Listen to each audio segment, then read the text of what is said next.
Muteki et Yokoso. Bienvenue à tous. Bienvenue pour cette nouvelle émission de Muteki. On a commencé avec le générique de début de la dernière série de Sailor Moon, la 5e, voilà qui nous ramène quasiment 20 ans en arrière. Attends, 1, 2, 3, 4, 5, c'est quoi? Sailor Stars? Ça, c'est Sailor Stars. C'était la série conclusive, comme on pourrait dire, de la saga Sailor Moon avant Crystal qui a recommencé. Mais Sailor Moon, voilà, quand il n'y en a plus, et il y en a encore, on reboot. Et oui, voilà. monsieur, dame. Là, on reste dans la plus ou moins dans la version originale. Très bonne série de Sailor Moon. Générique de début, Sailor Star Song. C'était la première fois, en fait, depuis les 5 séries qu'il n'y avait plus le générique mythique Moonlight Densetsu. Ils l'ont changé juste pour cette série-là. Oui, mais cette série ne s'appelle pas Sailor Moon, justement. Donc voilà. Ouais, t'as mis fin à un débat de 25 ans. On digresse, ouais, exactement.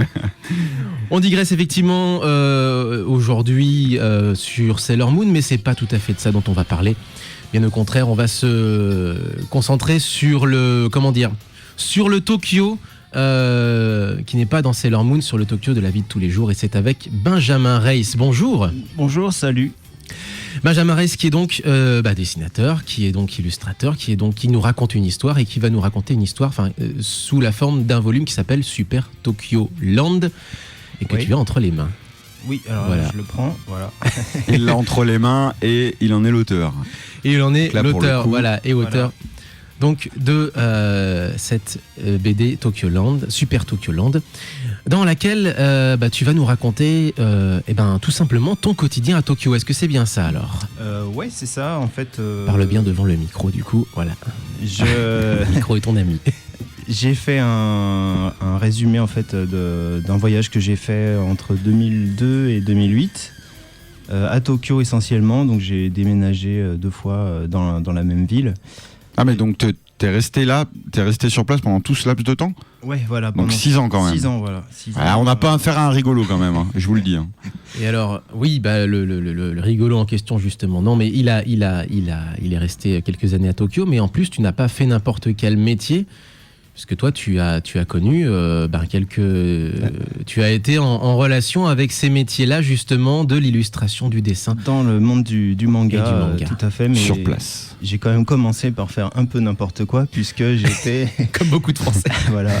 J'ai été tout d'abord surveillant d'un pensionnat, en fait, pour les lycéens français qui faisaient leurs études au Japon. Alors, est-ce qu'ils sont aussi chiants au Japon qu'en France? Non, peut-être un peu moins. C'était des très gentils enfants. On imagine. Ils étaient en fait fils de famille d'ingénieurs pour une compagnie qui s'appelait à l'époque Kojima, qui s'est transformée en Areva. Bah oui, absolument. Et donc en fait c'était les enfants qui habitaient au Japon, mais qui habitaient dont les familles étaient basées dans le nord du Japon. D'accord. Et donc ils devaient venir à Tokyo pour suivre les cours du lycée franco-japonais de Tokyo, et je devais les surveiller entre guillemets pour pas qu'ils fassent de bêtises le soir. Et voilà. T'étais une sorte de chaperon en fait. Voilà. Mais j'ai quand même fini par changer de boulot au bout d'un moment et de faire quelque chose d'un peu plus dans mes cordes, et donc de finir en étant assistant mangaka pour divers auteurs plus ou moins connus en France. D'ailleurs, je ne sais même pas si vous pourrez les citer, les connaître. Mais tout dépend. Voilà. S'ils sont édités, si on peut les connaître. Enfin, après, c'est tellement le nombre de mangaka est tellement exponentiel au Japon. Voilà, c'est ça, c'est qu'il y en a plein qu'on connaît pas en Bien France. sûr. Mais c'est quand même, donc tu as quand même été, si je puis dire, te former vraiment à la source, à la dure, on pourrait dire. Ouais, surtout à la dure. À la dure, hein, parce que c'est ça finalement. Donc par exemple, j'étais chez un mangaka qui s'appelle Oiwa Kenji, qui était le dessinateur de la série NHK ni Yokoso. Absolument, qui a été édité en France. Qui a été édité en France, je crois, chez Soleil. Ouais, excellent. En français par Bienvenue à la NHK qui est l'équivalent de France Télévisions. Excellent titre. Alors, j'en reviens pas que tu aies bossé là-dessus. C'est un titre que j'adore, qui est finalement pas très très connu, un petit peu surréaliste. Voilà, pas hyper connu. Non, et que j'avais trouvé absolument génial en 10 tomes de mémoire, il me semble. Certainement, ouais. Il y a eu une adaptation aussi en animé. Alors je l'ai pas vu. Tu as travaillé là-dessus? J'ai travaillé en tant que assistant, c'est-à-dire poser les trames, faire les décors, etc. Incroyable, d'accord. Et c'était ma meilleure expérience parmi les 5 ou 6 mangaka avec qui j'ai bossé. D'accord. Et tout ça, on va en parler certainement après une petite pause musicale. Ça, c'était le petit teasing justement pour vous parler. Là, on est quand même de bien Super entré dans Tokyo et on est bien entré dans le vif du dans le sujet. sujet. Donc restez avec nous et suivez-nous et suivez surtout Benjamin qui nous guide à travers justement son parcours à Tokyo et que vous pouvez feuilleter dès maintenant puisque la BD est disponible. Super Tokyo Land, voilà. Depuis septembre 2015. 2015, c'est depuis septembre dernier. J'en perds mes mots complètement. C'est pas grave. On était sur les animés, on va continuer sur les animés et ensuite on revient justement, on replonge dans Tokyo. Toi tu auras certainement quelque chose avec lequel réagir comme d'habitude, vous savez. On rebondit ici. Voilà, c'est un peu le Damien, le Romain, ils font leur playlist comme ça, ils font leur petite sauce en direct. Ping-pong. On vous rappelle que c'est en direct sans filet de 9h à 10h. 04 78 39 18 15 pour nous appeler. www.facebook.com/mutekikanu, idem pour Twitter. Et donc la chanson Ichiko tirée de la série Zero Notes Kaima et c'est I Say Yes. Et Benjamin Reiss avec nous jusqu'à 10h pour Muteki.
無敵へようこそ。俺のこの手が真っ赤に燃える。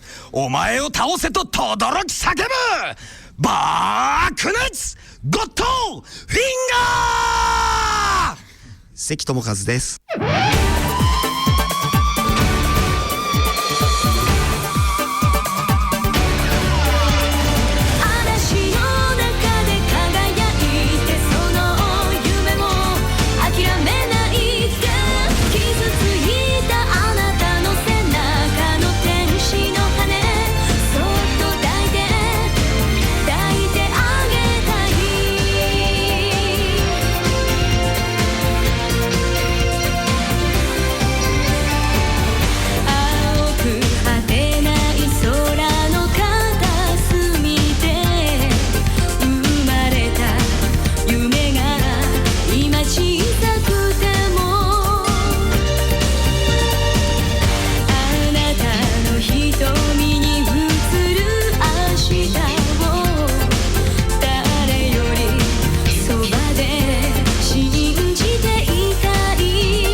Toujours sur Moteki, bien évidemment, de 9h à 10h, c'est toujours sur le 102.2 avec Romain et Damien et Benjamin. Et Benjamin, bien sûr. Aussi Benjamin reste que avec des nous. noms en un, sauf qu'ils sont deux. Tu sais, ça me rappelle le jingle qu'on avait. Ah, on l'a toujours, hein, d'ailleurs, au passage, avec Manu qui nous avait fait que des mecs en un, mais ils sont deux. Sauf que là, ils sont trois.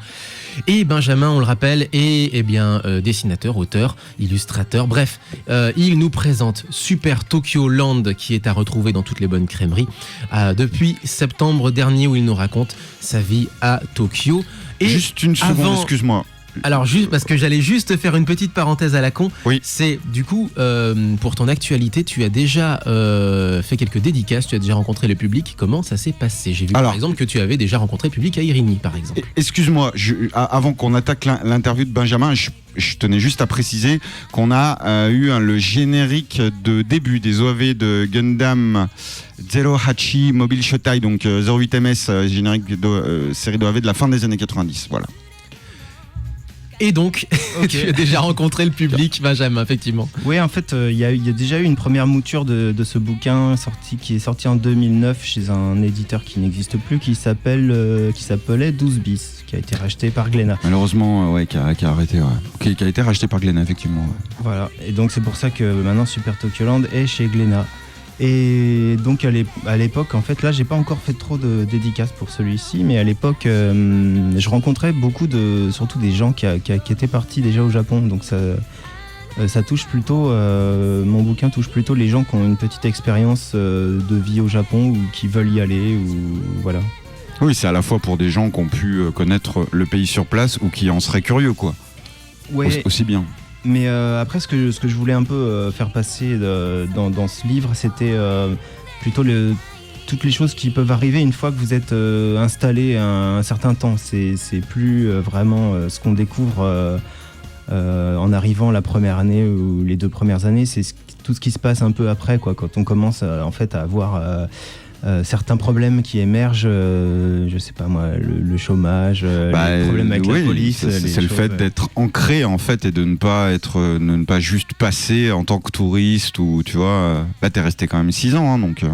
Ouais, donc effectivement. Voilà, j'ai pas vu j'ai commencé à raconter les choses à partir du moment où il y avait justement quelques problèmes, quoi, quelques situations cocasses, ou voilà. Ce qui ne manque pas au Japon. Hein. Comme quoi, justement? Qu'est-ce qui pourrait être... parce qu'on parlait justement en préparant cette émission avec toi des différents, non pas forcément des différences, mais des petites incompréhensions et des différends culturels qu'on peut trouver justement entre Français et Japonais, notamment au Japon. Est-ce que tu as comme ça un exemple qui te viendrait en tête? Oui, tout simplement, je vais prendre une anecdote que je vois là en feuilletant le livre. C'était les rapports avec la police. La police japonaise, qui sont des gens très gentils mais très stricts. Et en particulier lorsque vous avez envie, par exemple, comme j'ai eu envie de le faire, de récupérer une carcasse de vélo qui traînait sur un terrain vague et qui n'appartenait à personne. Attention. Je pensais. T'as fini au Koban, non, c'est ça? Voilà, j'ai fini non seulement au Koban, mais ensuite ils sont venus me chercher avec une voiture Pi, et ils ont embarqué la carcasse dans la voiture et ils m'ont ramené à l'endroit où j'avais pris, entre guillemets, le vélo qui était à moitié désossé. Et ils m'ont pris en photo et il a fallu que je montre avec mon doigt où j'avais pris le vélo. Ils m'ont fait la morale au commissariat pendant 2 heures en me disant qu'au Japon, tout ce qui vous appartient pas, faut pas y toucher. Ouais. Mais ce genre de quiproquo finalement peut vite dégénérer en une méprise grave, et j'ai des potes à qui c'est arrivé, et ça faut faire attention quand même, mais on sait pas. Donc ils sont plus cool quand même avec oui, ils sont beaucoup plus les cool. gaijin, mais ils leur disent une fois, mais après faut pas te faire ouais, voilà. Faut pas faire le mariole, quoi. Pas faire le mariole, mon bellon. Quand tu seras au Japon, mec. Non, bah attends, je connais maintenant, là ça va être la 6e fois, là c'est bon, je sais ce qu'il faut faire, ce qu'il faut pas faire, y a pas de problème. Nous-mêmes, nous irons au Japon, mais ce coup-ci en tant que simple touriste, on vous le rappelle, et ce sera à suivre sur un blog dont on vous donnera évidemment l'adresse via Facebook, et qu'on partagera bien sûr sur la page Facebook et Twitter de Muteki. On le rappelle, c'était comme ça une petite parenthèse touristique sur le Japon. Absolument. On va juste peut-être avant de continuer musicalement, on pourra préciser après, Benjamin, que tu avais également quelques anecdotes à nous raconter par rapport au milieu de la musique que tu as pu vivre. Oui, alors moi... Alors, par contre, excuse-moi, on va le garder. Voilà, c'était juste en fait pour faire un teasing. Alors, je pensais à un truc parce que du coup, en fait, je me retrouve... alors, on est sur Internet, évidemment, contrairement à ce qu'on peut penser, hein, c'est Muteki est relié par Internet, est relié sur Internet, et nous avons, je suis sur la page d'un groupe qui s'appelle Asakusa Jinta. Et donc que tu as l'air de bien aimer visiblement. Alors, est-ce que tu as une chanson en particulier que tu aimerais bien écouter, Benjamin ? Non, je Ah. n'ai pas de titre en tête. Alors par exemple, voilà, je vais prendre celle-ci. Elle a l'air d'avoir a un l'air nom d'être qui est bien. prononçable en français. Kamata Alors. March. Je ne sais pas ce que ça peut donner. On va bien voir ça. Alors, qu'est-ce que ça donne ? Donc on peut faire une petite pause musicale justement sur Asakusa Jinta. Et on vous... Ce sera suivi d'une surprise pour les amateurs Oh de mon pop. Dieu, si on arrive à la faire marcher. Mais Parce que c'est oui. toujours la loterie, ces Mais histoires-là. Ça ira, t'inquiète pas. Allez, Asakusa Jinta sur Muteki.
この番組はラジオ加入 FM102.2 9時から10時までお送りします。聞いてね。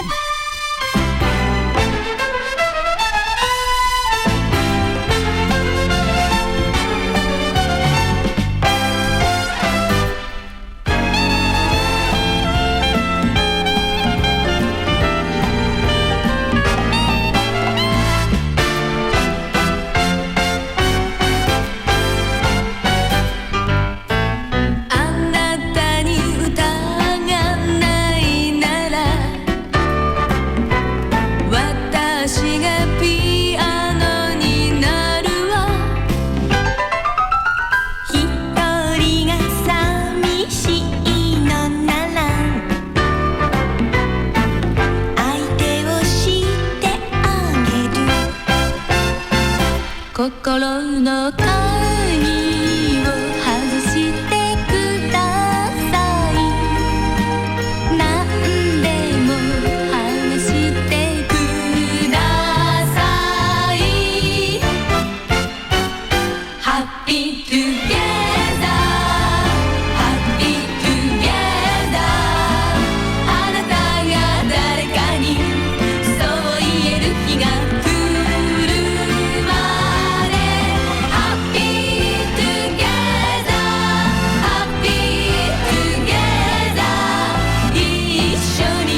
je mettrais ma main à couper que vous avez jamais entendu ce groupe. Directement depuis le vinyle, mesdames et messieurs. Alors comment s'appelle ce groupe alors ? Qu'est-ce que c'était ? Donc c'était Triangle, un groupe éphémère de 3 chanteuses qui a commencé à la fin des années 70. 2 albums au compteur, selon mon Laurent, 7 singles je crois, et voilà, un deuxième album de 1979, là c'était la chanson Triangle Love Letter, et effectivement, alors c'est marrant parce que Benjamin me le faisait remarquer, truc que j'avais pas vu, c'est quand même hallucinant, et en fait si vous pouvez pas voir la pochette du vinyle, mais en fait elles sont toutes les 3 ultra souriantes, donc un groupe d'idoles typique, et en fait effectivement elles sont devant un cimetière. Ce que Benjamin, Benjamin vient de me faire remarquer que je n'avais même pas vu, et du coup c'est quand même hyper glauque quoi. En fait, tu vois, c'est genre on sent la fin arriver, alors on sourit mais on est devant un cimetière quoi. Ce qui est quand même. C'est super joyeux. Merci. La photo va donc circuler. Chanson grandement philosophique, hein, Happy Together, tout ça. Voilà. C'était vraiment l'époque du miracle économique. Du Japon, donc voilà, ce qui va nous permettre, mon cher Benjamin, d'enchaîner effectivement sur peut-être quelques anecdotes que tu auras en rapport avec le milieu de la musique. Oui, j'ai fait des rencontres un peu dans le milieu des fritters, si ça vous dit quelque chose. Donc les fritters, c'est les journaliers d'une certaine manière. Les fritters, c'est les qui sont payés à la journée. Les recalés. On parlait de miracle économique, c'est les recalés du miracle économique. Alors eux, ils travaillent comme ils veulent. C'est un débat d'ailleurs dans la société japonaise et en dehors, puisque justement ce sont des gens qui, souvent par nécessité, mais des fois aussi par choix, sortent de ce. C'est de plus en plus par choix. Et justement, c'est là où j'allais en venir, c'est qu'en fait, ils sortent du modèle du salaryman japonais de base, en choisissant eux-mêmes finalement quand ils vont travailler et quand est-ce qu'ils prennent leurs vacances, évidemment. Mais c'est également aussi une nécessité pour les gens qui ne sont pas forcément sortis d'une bonne université, qui sont obligés de travailler à la journée. Donc fritter. Il y en a beaucoup dans le milieu otaku, hein. Quel que soit la cible entre guillemets, il y en a beaucoup qui en fait travaillent par nécessité, pas pour avoir un lien social, hein, mais pour pouvoir subventionner un petit peu leur passion. Et donc tu as rencontré pas mal de ces fritteurs, Benjamin. C'était exactement ça, c'était en relation avec leur passion. Donc je sortais souvent dans un quartier qui s'appelle Koenji. Sur la ligne Chuosen. À Tokyo donc. Hein. À Tokyo, ouais. À Tokyo. Sur la ligne Chuosen. Et j'ai rencontré, en fait, dans un salon qui s'appelait c'est un salon où les amateurs peuvent présenter leur création. Ouais. Et tu veux dire artistique, artistique, ouais. Quelle qu'elle soit, quoi. Ouais. Pas spécialement. Les illustrateurs, des amateurs. Ok. Dont le nom m'échappe. Et en fait, donc j'ai noué. Je suis devenu ami avec eux. Et ils faisaient donc des petits boulots pour pouvoir faire de la musique à côté. Donc ils étaient tous plus ou moins musiciens, contrebassistes, guitaristes, etc. Et on a fait un groupe, on faisait des t'as fait partie d'un groupe alors. J'ai fait partie d'un groupe en tant que chanteur. Ah ouais, putain, génial. Ils se sont dit, oh là, un gaijin, il doit savoir chanter. Et en fait, c'était pas du tout le cas. Donc, l'expérience a été... Pourquoi un gaijin, il doit savoir chanter ? Pourquoi en fait, parce qu'un gaijin, il sait parler anglais, donc il sait chanter en anglais. Ouais, d'accord. Voilà, en fait, c'est simple, non ? Ouais, non. Parce que pour moi, il me faut pas chanter, quoi, je te le dis, quoi. Mais ouais, d'accord. Et donc l'expérience a prouvé que ils avaient tort. Ils savent pas chanter. Et alors, petite parenthèse, gros bisous à Marie de l'Espace Langue Tokyo, que vous pouvez trouver d'ailleurs certains soirs dans des bars de Tokyo à chanter du jazz avec des Japonais au passage. Tiens, d'ailleurs, dans ce milieu musical, tu as rencontré ce fameux groupe qu'on a donc passé il y a un instant à l'antenne, qui est Asakusa Jinta. Tu les as rencontrés à ce moment-là, alors ? Oui, j'habitais dans le quartier de Moto Asakusa, donc qui est un petit quartier juste à côté du grand quartier bien connu d'Asakusa. Et c'est un groupe, on va dire, culturel et très attaché à son quartier, en fait. Donc, d'où ils ont tiré le nom de leur groupe. D'accord. Effectivement, j'ai vu rapidement un petit peu la vidéo. Ils ont quand même un univers bien à eux. Ils sont assez lookés et tout. Ouais, alors c'est un genre de... Il y a des saxophonistes aussi, j'ai vu. Saxophoniste. Toi, elle t'a tapé dans l'œil, la saxophoniste. Ouais. À vous. Je repère toujours les musiciennes, moi. N'est-ce pas ? Il y a un contrebassiste qui était le patron d'un bar dans lequel j'ai fait sa rencontre. Et je dirais que ce qui est intéressant, c'est la rencontre d'un groupe qui n'est pas forcément connu à l'étranger et qui plaît aux Japonais eux-mêmes. Là, pour le coup, qui est effectivement extrêmement local. Oui, voilà. De par leur attachement à Saxa, quoi. Voilà, un groupe de quartier, mais qui est connu, je pense, un peu dans le Japon, pas mal dans le Japon. Ils ont fait pas mal d'albums. Ouais. Et qui, voilà, culturellement, qui est intéressant parce qu'ils utilisent, ils avaient un accordéon à un moment, ils ont une clarinette, des instruments un peu qui viennent du jazz et ils mélangent ça avec leurs propres racines et avec un peu de rockabilly aussi, plein de musique traditionnelle. Et donc ça m'intéressait beaucoup parce que moi je sortais pas mal dans des concerts live pour écouter du punk rock, du rock. Ouais, un peu de tout. Ouais. Dans les fameux petits live house, des choses comme ça. Ouais, voilà. ouais. Tu vois que c'est bien les live house, mec. Oui, non, mais voilà.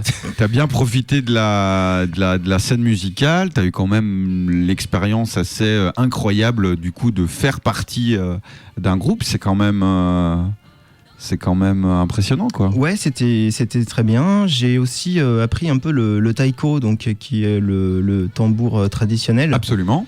Et ayant pratiqué en France la batterie, donc je prenais des cours de batterie et donc j'ai pu j'ai pas trop tardé à comprendre le rythme, tout ça.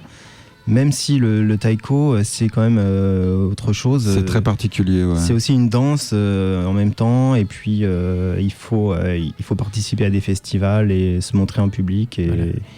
Si vous voyez ce que c'est justement, il y a toute une chorégraphie à faire avant de frapper finalement le. C'est très tambour, puissant. C'est très puissant. C'est vraiment le mot chorégraphie qui me vient en tête parce que les gestes sont très découpés et maîtrisés normalement. Il y a même des compagnies de taiko qui sont limite des big bands qui vivent entre eux, des choses comme ça. Oui, qui tournent en France. Voilà. Il y en a qui absolument. Il y a eu un concert qui a été donné à Fourvière pour la nuit de Fourvière l'année dernière, notamment une soirée taiko qui j'ai une amie qui a participé. Elle m'a dit que c'était très très impressionnant. Ouais. Autre question également, on change un petit peu de sujet, mais quel conseil finalement tu pourrais donner ? C'est une question double finalement. Est-ce que toi, tu retournerais vivre au Japon ou quel conseil tu donnerais finalement aux gens qui voudraient avoir cette ambition de vivre au Japon, de vivre leur rêve japonais ? Mais d'abord, est-ce que toi, tu y retournerais ? Est-ce que toi, tu referais cette expérience si tu avais à refaire ça ? Alors moi, j'y retourne parfois pour des vacances. Mais en touriste. En touriste, voilà. Et je pense pas que j'y retournerai les mains dans les poches sans projet un peu solide, quoi. Donc, mais si t'as un projet, tu serais quand même tenté d'y retourner. T'avais la fougue de la jeunesse aussi à l'époque. Voilà. Mais si t'as un projet, si on te propose quelque chose, tu dirais, allez, pourquoi pas retourner au Japon. Oui, si je peux être bien payé et travailler sur quelque chose d'intéressant, bien sûr. Voilà. Et justement, quel petit conseil tu pourrais donner à des gens justement qui voudraient vivre leur rêve japonais, mais qui sont un peu naïfs et à qui tu voudrais donner peut-être quelques indications en disant ne faites surtout pas telle ou telle erreur ? Eh bien, c'est un peu simple ce que je peux conseiller, mais tout d'abord, c'est de maîtriser quand même la langue. Et puis de respecter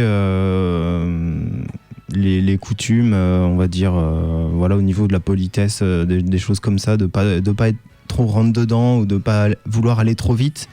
Excuse-moi, ça je pense que c'est important. Effectivement, là tu as mis le doigt sur quelque chose parce qu'il y a on voit beaucoup de jeunes en fait qui pensent tout connaître, tout savoir, oui. Et qui se pointent et qui peuvent commettre des énormités et c'est déjà difficile en fait d'être accepté, voire impossible je pense, en tant qu'étranger au Japon sur la durée, mais ça c'est important je pense. Oui, faut savoir qu'on ne sera jamais un japonais. Réellement un japonais, qu'il nous manque beaucoup de clés culturellement pour comprendre tout ce qui s'est passé dans les années 60-70. Et puis voilà, il faut être. Faut y aller comme on est, quoi. Hein, ouais. En tout temps. Mais prendre du recul par rapport à ce qui pourrait être des incompréhensions finalement vis-à-vis de la société japonaise, par exemple.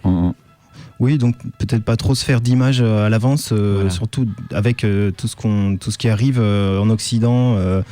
tous les reportages un peu comment dire, sensationnel, exagéré, au sens médiatique du terme. Ouais.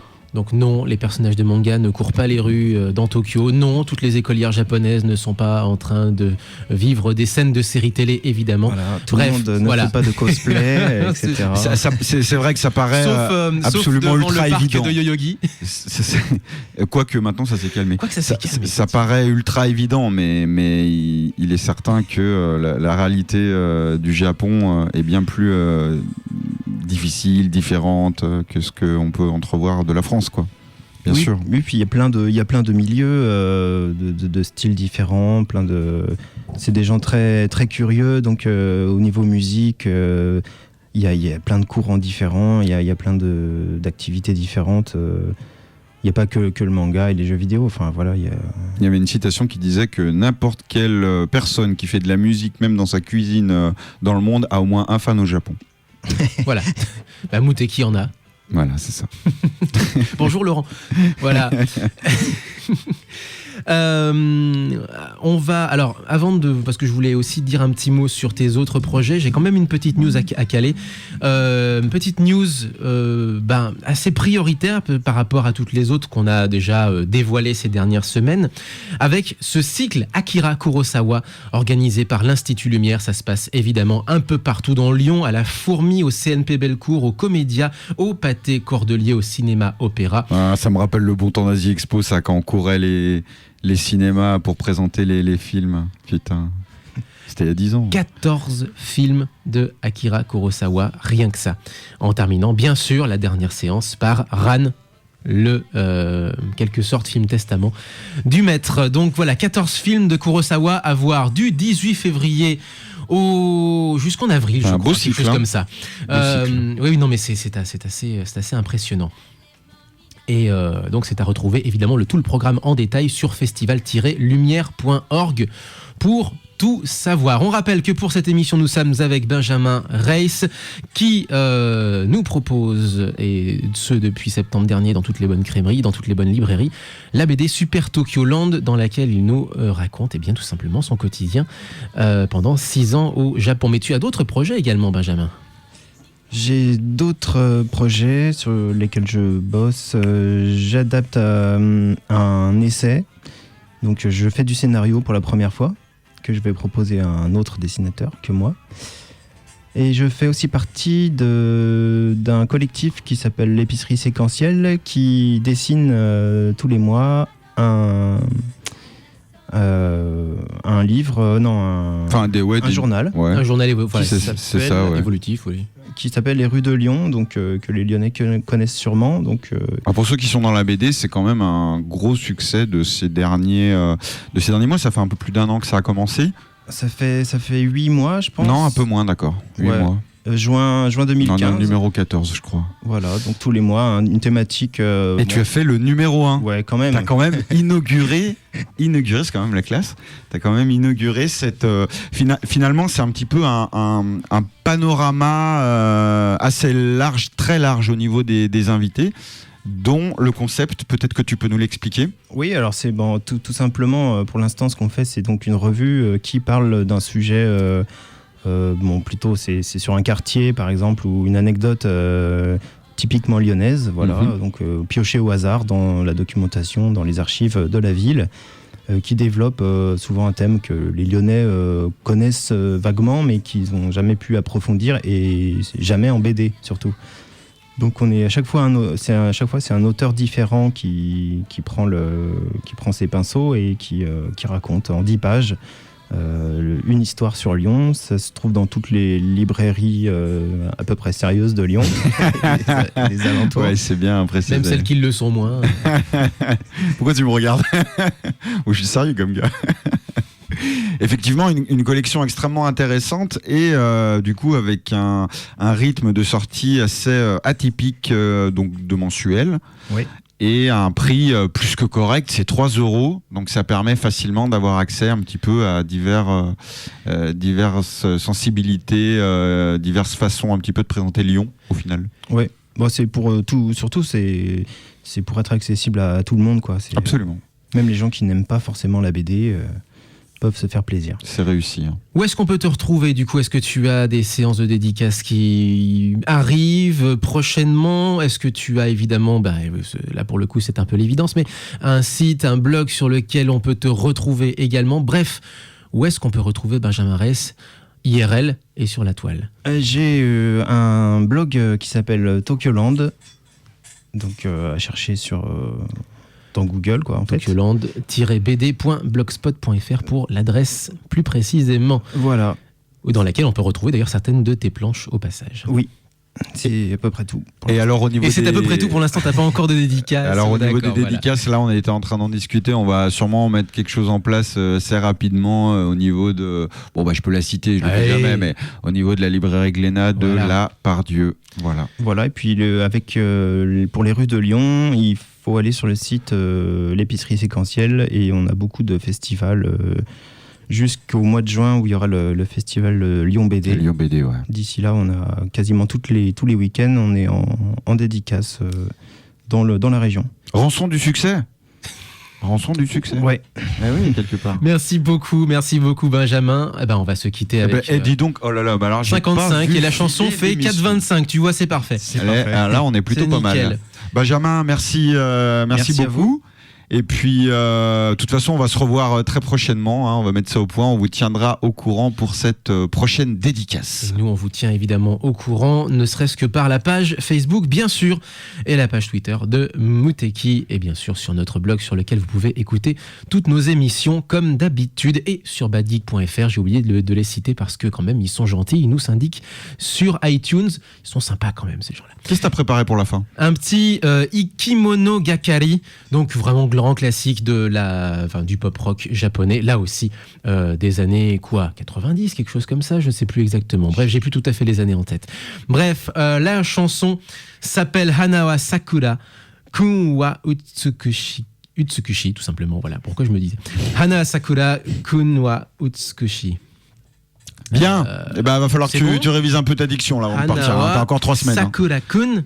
Ah, voilà. Hanawa Sakura-kun wa Utsukushi. Là, c'est un peu plus compréhensible, effectivement. Allez, c'est parti. On est bien. Portez-vous bien, vive le son japonais. Et. Ja Matane, merci Benjamin, salut. À bientôt.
教える